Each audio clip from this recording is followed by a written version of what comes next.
Welcome back, students. The next topic is types of association between host and parasites. There are different types of associations between the host and parasites while they are living in same community under same environment. The first type of association is symbiosis. Symbiosis is the relationship in which both partners get benefit from each other. The example of symbiotic relationship is root nodules in leguminous plants. This is the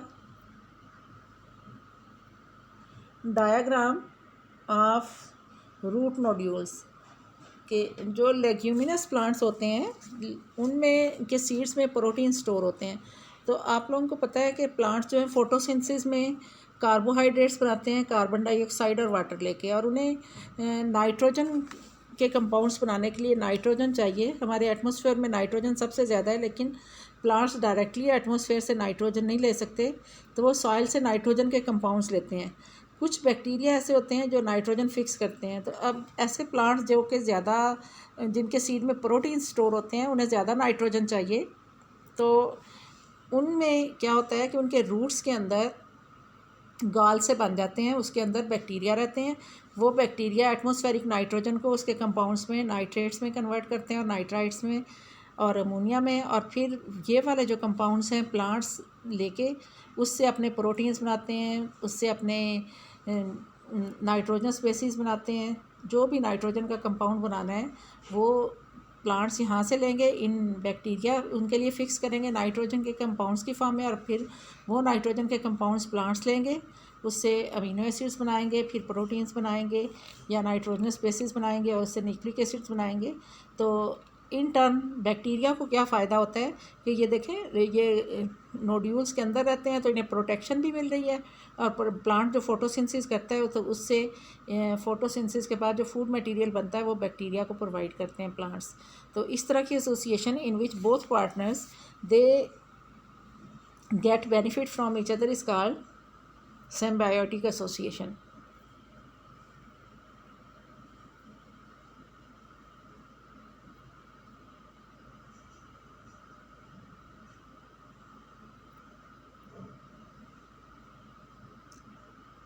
Next association is mycorrhizal association. Mycorrhizal association is between the roots of plants growing in acid soil or certain fungi. कि कुछ plants जो higher plants हैं ना हमारे, mostly 99% plants में क्या होता है कि उनकी रूट्स के साथ फंजाई जो है वो म्यूचुअल एसोसिएशन बनाती है। इसको माइकोराइजल एसोसिएशन कहते हैं। अब इसमें क्या होता है कि प्लांट्स जो हैं उनकी रूट्स का सॉइल का तक में जहाँ तक कांटेक्ट होता है वहाँ से तो वो खुद ही एब्जॉर्ब कर लेते हैं मिनरल और वाटर, और जहाँ पे उनका कांटेक्ट नहीं होता सॉइल के साथ तो वहाँ फंगस के हाइफी जो हैं उनका कांटेक्ट होता है, और वहाँ पे अगर कोई ऑर्गेनिक मैटर है तो उसको भी वो डाइजेस्ट कर लेते हैं अपने एंजाइम्स क्रिएट करके। और इसके अलावा मिनरल आयंस जो हैं वो प्लांट्स को प्रोवाइड करते हैं, और इन टर्न प्लांट से फोटोसिंथेसिस के बाद जो कार्बोहाइड्रेट प्लांट बनाते हैं वो लेते हैं। तो ये इसकी डायग्राम है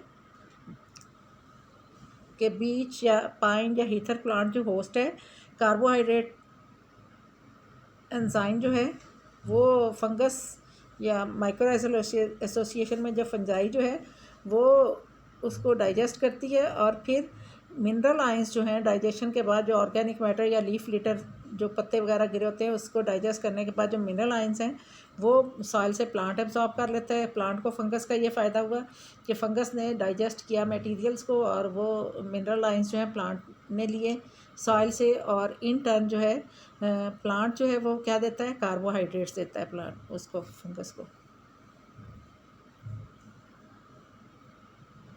Next type is the mutualism. Mutualism is also symbiotic relationship in which both partners get benefit from each other. And one example of mutualism is lichens, and other example which is given in your book is the insects and flowering plants. जब इसमें भी mutual का मतलब होता है बाहमी, तो दोनों partners जो हैं फ़ायदा एक दूसरे से लेते हैं। तो एक इस एसोसिएशन की एग्जांपल लाइकन्स की है। लाइकन्स आप लोगों ने फर्स्ट ईयर में भी पढ़ा था, कई दफ़ा पढ़ चुके हैं कि लाइकन्स जो हैं it is the symbiotic association between fungi and algae. तो अब इसमें क्या होता है कि ऐसी जगह पे जहाँ पे फंजाई जो है वो अकेली नहीं रह सकती, हार्श एनवायरमेंटल कंडीशंस हैं, फंगस ग्रो करती है तो उसको फूड अवेलेबल नहीं होगी वहाँ पे। ज़ाहिर है फंजाई जो ऑर्गेनिक मैटर के ऊपर ग्रो करती है तो फूड अवेलेबल नहीं होगी, तो वहाँ पे फंजाई जो है वो फोटोसिंथेसिस करती है, और फंजाई भी अकेली वहाँ पे नहीं रह, एल्गी जो है वो फोटोसिंथेसिस करती है और फंजाई को फूड प्रोवाइड करती है। तो एल्गी अगर वहाँ पे अकेली होगी तो वो ड्राई होके उसकी डेथ हो जाएगी स्ट्रॉन्ग सोलर लाइट की वजह से या फिर ड्राई एनवायरमेंटल कंडीशन की वजह से। तो फंगस जो है उसके हाइफी प्रोटेक्ट करते हैं एल्गी को, और एल्गी के लिए जो वाटर ड्यू ड्रॉप से या रेन वाटर होता है वो सोक करके रखते हैं और उसे ड्राई नहीं होने देते, और इन टर्न एल्गी जो है वो फोटोसिंथेसिस करके और फंगस को न्यूट्रिएंट्स प्रोवाइड करती है। तो ये देखें, ये डायग्राम जो आप लोगों की बुक में दी हुई है कि लाइकन और फंगस का एसोसिएशन है। अब इसमें क्या है कि शेल्टर और मिनरल आयंस ये दे रही है फंजाई एल्गी को, और एल्गी जो है वो न्यूट्रिएंट्स और ऑक्सीजन प्रोवाइड कर रही है फोटोसिंथेसिस के बाद फंगस को।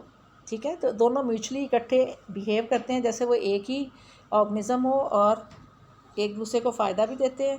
अब next type of the association is the commensalism. Commensalism is the relationship in which only one organism get benefit from the relationship and other organism is not affected at all. कि अब इस तरह की association जिसमें कि एक partner जो है वो तो बेनिफिट उसको हो रहा है लेकिन दूसरे पार्टनर को ना कोई फ़ायदा है ना कोई नुकसान है। इसकी एग्जांपल जो है कि एक छोटी सी फ़िश होती है रेमोरेस, वो शार्क के साथ साथ जहाँ जहाँ वो जाती है स्विम करके साथ साथ स्विम करती रहती है। तो जब शार्क कोई फूड लेती है, स्क्रैच करती है फूड को, तो उसके छोटे छोटे पीसेस जो है उसके माउथ से बाहर निकल जाते हैं।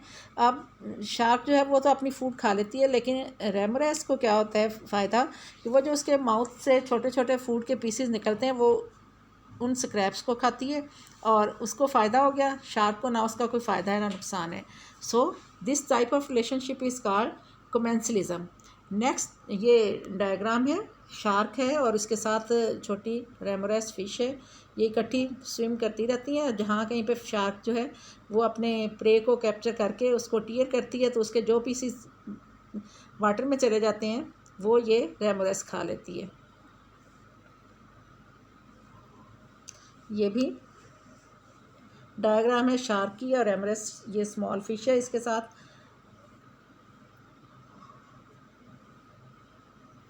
नेक्स्ट एग्जांपल जो है कमेंसलिज्म की, इसमें है फ्लावरिंग प्लांट्स और इंसेक्ट्स। कि अब इसमें देखें कि इंसेक्ट्स जो हैं वो फ्लावरिंग प्लांट से नेक्टर लेते हैं और उसका फ़ायदा होता है, लेकिन ये सिम्बायोटिक रिलेशनशिप की डायग्राम है कि इसमें क्या होगा, इंसेक्ट्स जो हैं वो पोलिनेशन भी करेंगे और फूड भी लेंगे।